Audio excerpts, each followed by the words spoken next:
ಸುಮಾರು 2 ಕೋಟಿ ವೆಚ್ಚದ ರಸ್ತೆ ಕಾಮಗಾರಿಗೆ ಗುಬ್ಬಿ ಶಾಸಕ ಎಸ್ಆರ್ ಶ್ರೀನಿವಾಸ್ ಇದೀಗ ಗುದ್ದಲಿ ಪೂಜೆಯನ್ನ ನೆರವೇರಿಸಿದ್ದಾರೆ. 2 ಕೋಟಿ ವೆಚ್ಚದ ರಸ್ತೆ ಕಾಮಗಾರಿಗೆ ಚಾಲನೆಯನ್ನ ಕೊಟ್ಟಿರುವಂತಹದ್ದು, ಗುದ್ದಲಿ ಪೂಜೆಯನ್ನ ನೆರವೇರಿಸಿರುವಂತಹದ್ದು ಶಾಸಕ ಎಸ್ಆರ್ ಶ್ರೀನಿವಾಸ್. ಗುಬ್ಬಿ ತಾಲೂಕಿನ ಹೆಸರಳ್ಳಿ ರಸ್ತೆ ಅಭಿವೃದ್ಧಿಗೆ ಹಸಿರು ನಿಶಾನೆಯನ್ನ ತೋರಿಸಿದ್ದಾರೆ. 125 ಕೋಟಿ ವೆಚ್ಚದ ವಿದ್ಯುತ್ ರಿಸೀವಿಂಗ್ ಸೆಂಟರ್ ಶೀಘ್ರವೇ ಕೂಡ ಆರಂಭವಾಗ್ತಾ ಇದೆ. 235 ಮೆಗಾವ್ಯಾಟ್ ವಿದ್ಯುತ್ ಅಗತ್ಯವಾಗಿರತಕ್ಕಂತಹದ್ರ ಬಗ್ಗೆ ಶಾಸಕ ಎಸ್ಆರ್ ಶ್ರೀನಿವಾಸ್ ಮಾಹಿತಿಯನ್ನ ಹಂಚಿಕೊಂಡಿದ್ದಾರೆ.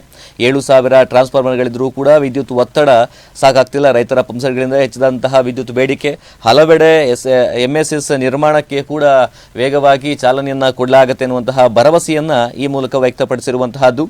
ಗ್ರಾಮೀಣಾಭಿವೃದ್ಧಿ ಮತ್ತು ಪಂಚಾಯತ್ ರಾಜ್ ಇಲಾಖೆಯ ವತಿಯಿಂದ ಗುಬ್ಬಿ ತಾಲೂಕಿನ ಎಂಡಿಆರ್ ರಸ್ತೆಯಿಂದ ಹೆಸರಳ್ಳಿ ಮೂಲಕ ಅಂದಾಜು ಸುಮಾರು 2 ಕೋಟಿ ರುಗಳ ಮದನಘಟ್ಟ ರಸ್ತೆವರೆಗೂ ಕೂಡ ಸಿಸಿ ರಸ್ತೆ ಹಾಗೂ ಒಳಚರಂಡಿ ಅಭಿವೃದ್ಧಿ ಕಾಮಗಾರಿಗಳಿಗೆ ಶಾಸಕ ಎಸ್ಆರ್ ಶ್ರೀನಿವಾಸ್ ಚಾಲನೆಯನ್ನ ಕೊಟ್ಟಿದ್ದಾರೆ. ಗುದ್ದಲಿ ಪೂಜೆಯನ್ನ ನೆರವೇರಿಸತಕ್ಕಂಥದ್ದು ಶಾಸಕ ಎಸ್ಆರ್ ಶ್ರೀನಿವಾಸ್. ನಮ್ಮಲ್ಲಿ 235 ಮೆಗಾವ್ಯಾಟ್ ವಿದ್ಯುತ್ ಅವಶ್ಯಕತೆ ಇದ್ದು, ದಿನನಿತ್ಯ ವಿದ್ಯುತ್ ಕೊಡಬೇಕಾದ್ರೆ 235 ಮೆಗಾವ್ಯಾಟ್ ವಿದ್ಯುತ್ ಅವಶ್ಯಕತೆ ಇದೆ. 125 ಕೋಟಿ ವೆಚ್ಚದಲ್ಲಿ ಪಟ್ಟಣದಲ್ಲಿ ರಿಸೀವ್ ಸೆಂಟರ್ ಇರತಕ್ಕಂಥದ್ದು. ತಾಲೂಕಿನಲ್ಲಿ 7,000 ಟ್ರಾನ್ಸ್ಫಾರ್ಮರ್ಗಳಿವೆ. ಸುಮಾರು ಈ ಕಾರಣ ಎಲ್ಲಾ ರೈತರು ಕೂಡ ಪಂಪ್ ಮೋಟಾರ್ ಅಳವಡಿಸಿದ ಕಾರಣ ವಿದ್ಯುತ್ ಸಮಸ್ಯೆ ಉಂಟಾಗಿದೆ. ಯರಬಳ್ಳಿ, ನಲ್ಲೂರು, ತಾಳೆಕೊಪ್ಪ, ಹಂಡನಹಳ್ಳಿ ಸೇರಿದಂತೆ ಹಲವು ಕಡೆ ಎಂಎಸ್ಎಸ್ ನಿರ್ಮಾಣ ಮಾಡಲಾಗುತ್ತೆ ಅಂತೇಳಿ ಈ ಮೂಲಕವಾಗಿ ಶ್ರೀನಿವಾಸ್ ಭರವಸೆಯನ್ನ ವ್ಯಕ್ತಪಡಿಸಿದ್ದಾರೆ.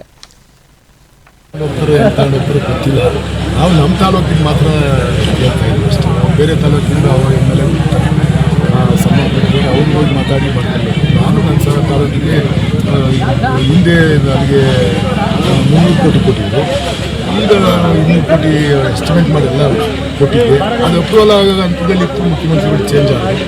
ಈಗ ಇವರಿಗೆ ಅದನ್ನೇ ವಿಚಾರ ಪ್ರಸ್ತಾಪ ಮಾಡಿದ್ದೀನಿ. ನನಗೆ 200 ಕೋಟಿ ರೂಪಾಯಿ ನಾನು ಕಳಿಸಿದ್ದೀನಿ, ಅದನ್ನು ಅಪ್ರೂವ್ ಮಾಡ್ಕೊಡಿ ಅಂತ ಹೇಳಿದ್ದೀನಿ, ಮಾಡ್ಕೊಡ್ತೀನಿ ಅಂತ ಹೇಳಿದರೆ ಹೋಗಿ ಅಪ್ರೂವ್ ಮಾಡಿಸ್ತೀನಿ. ರಸ್ತೆ ಬಿಟ್ಟು ಹೊಸ ಕಾಮಗಾರಿಗಳಿಗೆ ಯಾವ್ದಾದ್ರು ರಸ್ತೆ ಬಿಟ್ಟು ಇನ್ನೇನು ವಿದ್ಯುತ್ ಶಕ್ತಿಗೆಲ್ಲ ಸಂಬಂಧಪಟ್ಟಿರ್ತಕ್ಕಂಥ ಗುಬ್ಬಿ ತುಂಬ ಸಮಸ್ಯೆ ಇದೆ. ವಿದ್ಯುತ್ ಶಕ್ತಿ ಯಾವಾಗಲೂ ಅದಕ್ಕೆ ಗುಬ್ಬಿಲಿ ಏನಾಯಿತು ಅಂತಂದರೆ ನಾವು ಒಂದೇ ಸಾರಿ 2 ಡಿವಿಷನ್ ಸೇರಿ 6,50,000 ಕೊಟ್ಟರು. 50 ರೂಪಾಯಿ ಕಟ್ಟಿರೋದೆಲ್ಲ ಒಂದೊಂದು ಟಿ ಸಿ ಕೊಟ್ಟರು. ಅದರಿಂದ ನಮ್ಮಲ್ಲಿ ಇರೋದು ಒಂದೇ ರಿಸೀವಿಂಗ್ ಸೆಂಟರ್. ಅದು ನಾನು ಫಸ್ಟ್ ಟೈಮ್ ಗೆದ್ದಾಗ ರೇವಣ್ಣ ಅವ್ರನ್ನ ಕರ್ಕೊಂಬಂದು ಮಾಡಿಸಿದ್ದು. ಅಲ್ಲಿ ಕೆಪಾಸಿಟಿ ಇರ್ತಕ್ಕಂಥದ್ದು 135 ಮೆಗಾವಾಟ್ ವಿದ್ಯುತ್ ಮಾತ್ರ ಅದು ರಿಸೀವ್ ಮಾಡ್ಕೊಳುತ್ತೆ. ನಮ್ಮಲ್ಲಿ ಬೇಡಿಕೆ ಇರ್ತಕ್ಕಂಥದ್ದು 235 ಮೆಗಾವಾಟ್ಸ್ ಬೇಡಿಕೆ ಇರ್ತಕ್ಕಂಥದ್ದು. ನಾವು ಕರೆಕ್ಟಾಗಿ 7 ಗಂಟೆ ಕೊಡಬೇಕು ಅಂತಂದರೆ ನಮಗೆ 235 ಮೆಗಾವಾಟ್ ವಿದ್ಯುತ್ತು ನಮ್ಮ ತಾಲೂಕಿಗೆ ಬರಬೇಕಾಗುತ್ತೆ. ಇದು ಆಗ್ತಾ ಇಲ್ಲ ಅಂತ ಹೇಳ್ಬಿಟ್ಟು ನಾವು ಅದೇ ಒಂದು ಕಾರಣಕ್ಕೆ ಇದು ನಾವು ಗುಬ್ಬಿ ಒಳಗೆ 125 ಕೋಟಿ ಹಾಕಿ ಮತ್ತೊಂದು ರಿಸೀವಿಂಗ್ ಸೆಂಟರ್ ಮಾಡ್ತಾಯಿದ್ದೀನಿ. ಮತ್ತು MESS ಮಾಡ್ತಾಯಿದ್ದೀನಿ. ಯಾಕೆಂದರೆ 6,000 ಟಿ ಸಿ ಒಂದೇ ಸಾರಿ 7,000 ಟಿ ಸಿ ಒಂದೇ ಸಾರಿ ಇಟ್ಟಾಗ ಎಲ್ಲ ರೈತರು ಎಲ್ಲ ಬೋರ್ಗಳಿಗೂ ಪಂಪು ಮೋಟ್ರ್ ಹಾಕ್ಕೊಂಡು ಅದರಿಂದ ಕರೆಂಟ್ ಪ್ರಾಬ್ಲಮ್ ಆಯ್ತು ನಮಗೆ. ಅದಕ್ಕೆ ಈಗ ನಾವು ನೋಡಿ ಇಲ್ಲಿ ಯರಬಳ್ಳಿ ಮಾಡ್ತಾಯಿದ್ದೀವಿ, ಆಮೇಲೆ ನಲ್ಲೂರು ಹತ್ರ ಮಾಡ್ತಾಯಿದ್ದೀವಿ, ಮಂಚೂರಿ ನಲ್ಲೂರು ಹತ್ರ ಮಾಡ್ತಾಯಿದ್ದೀವಿ, ಇಲ್ಲಿ ತೊಣಕೊಪ್ತ ಮಾಡ್ತಾಯಿದ್ದೀವಿ. ಈ ಹೊಸದಾಗಿ ನಾವು ಈ ನಲ್ಲೂರು ಪಂಚಾಯತಿಗೆ ಒಂದು ನೋಡೋಕೆ ಹೇಳಿದ್ದೀವಿ. ಆಮೇಲೆ ಅಣ್ಣಳಿತ ಒಂದು ಮಾಡ್ತಾಯಿದ್ದೀವಿ, MMA ಕಾವಲಲ್ಲಿ ಒಂದು ಮಾಡ್ತಾಯಿದ್ದೀವಿ, ಮತ್ತು ಜೀವಸಳ್ಳಿ ಕ್ರಾಸಲ್ಲಿ ಅಲ್ಲೇ ಓಪನ್ ಮಾಡಿದ್ದೀವಿ. ಇನ್ನು ತೊರಳ್ಳಿದು ಇದು ನಡೀತಾ ಇದೆ, ಕೆಲಸ ನಡೀತಾ ಇದೆ ತೊರಳ್ಳಿ ಕ್ರಾಸ್ದು.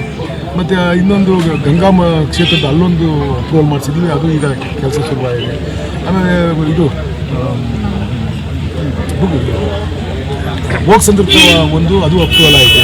ಅಮ್ಮನಘಟ್ಟ ಒಂದು ಈಗ ಕೆಲಸ ಶುರು ಮಾಡ್ತಾಯಿದ್ವಿ. ಇಷ್ಟೆಲ್ಲ ನಾವು MESS ಈ ವರ್ಷ ಮಾಡಿದೆ, ಕಂಪ್ಲೀಟ್ ಮಾಡ್ಕೊಂಡ್ರೆ ಮುಂದೆ ವರ್ಷದಿಂದ ಮ್ಯಾಕ್ಸಿಮಮ್ ಇನ್ನೊಂದು 10 ವರ್ಷ 15 ವರ್ಷ ತೊಂದರೆ ಆಗದ ರೀತಿ ಕರೆಂಟ್ ಸೆಟ್ರೇಟ್ ಮಾಡ್ತಾಯಿದ್ದೀವಿ. ಎರಡನೇ ಹಂತ